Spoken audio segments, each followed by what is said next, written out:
Hi class, welcome to week 7. This week we're going to work on our Student Educational Plan project, also known as your SEP. This project is basically that. It's your own educational plan. It's your document that you're going to see what courses you need to get to your goal.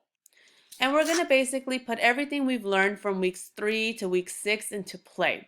Remember, early in the semester, we learned about how to get certificates, how to get associate's degrees, how to get transfer degrees, and we learned about what the agreements we have with private and public universities are to continue from GCC to the university to continue to get your bachelor's degree.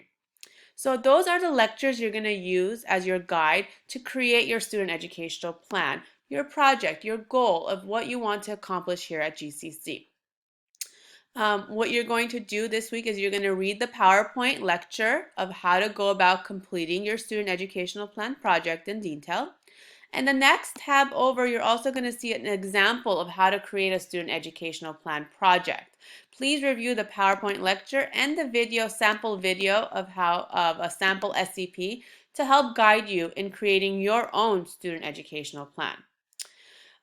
Please access the blank SCP, which is again found in week 7 under modules, to help you start your plan. You're going to send me a draft SCP to my GCC email account by this week, so I will provide you with feedback.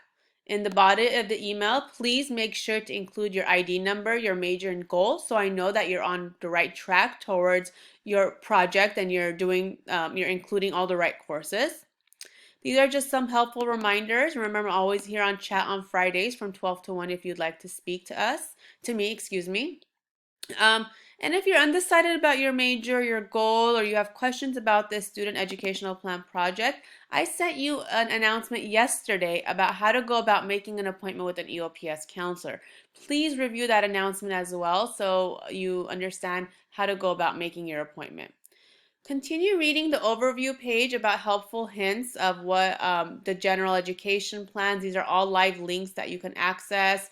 How to include prerequisites in your SCP, and so forth. Please click next to continue reading the PowerPoint and the sample video. Good luck.